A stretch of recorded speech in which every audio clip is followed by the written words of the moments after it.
Ova šarena prostorija napokon ima sve što je potrebno za kvalitetno provođenje bobat terapije i terapije senzornom integracijom, a koje su prijeko potrebne djeci s razvojnim i neurološkim odstupanjima. Ja terapiju senzornom integracijom provodim već 10 godina i to su nekako uvijek bili improvizirani uvjeti.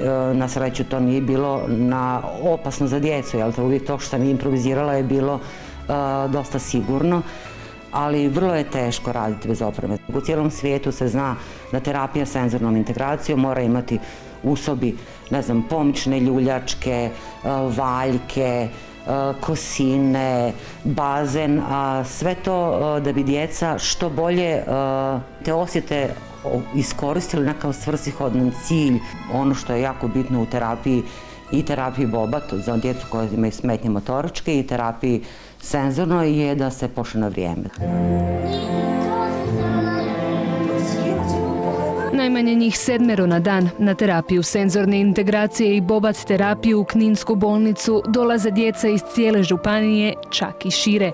Bez ove opreme njihova terapija nije mogla biti cjelovita, pa nisu mogli biti ni rezultati.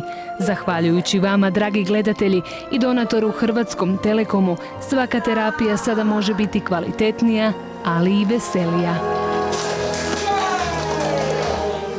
Društvena odgovornost je sastavni dio poslovanja Hrvatskog Telekoma, a pogotovo kad je riječ o podršci i inicijativama koje pomažu zajednici, djeci i mladima.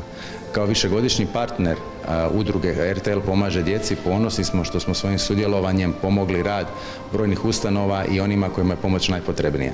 Opća bolnica Hrvatski ponos iz Knina i njeni djelatnici rade hvalevrijedan posao habitacije i rehabilitacije djece sa razvojnim i neurološkim odstupanjima i uz naše apsolutno poštovanje zaslužuju našu bezrezervnu podršku.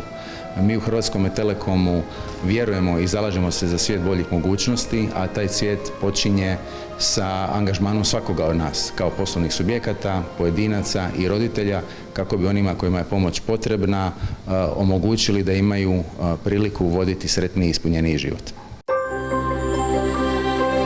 Uz novu opremu, djeca će moći napredovati i bolje će funkcionirati u aktivnostima svakodnevnog života. Kad dobiju dovoljno tih dubokih osjeta, kad nauče gdje je njihovo tijelo u prostoru, onda će se oni bolje osjećati i bolje će funkcionirati u aktivnostima dnevnog života.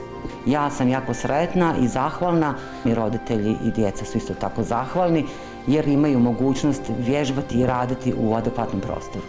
Ja ovom prigodom se želim zahvaliti udruzi RTL pomaže djeci, kao i svim donatorima koji su omogućili da se na ovako lijep i kvalitetan način opremi prostor za rad sa djecom. Hvala vam.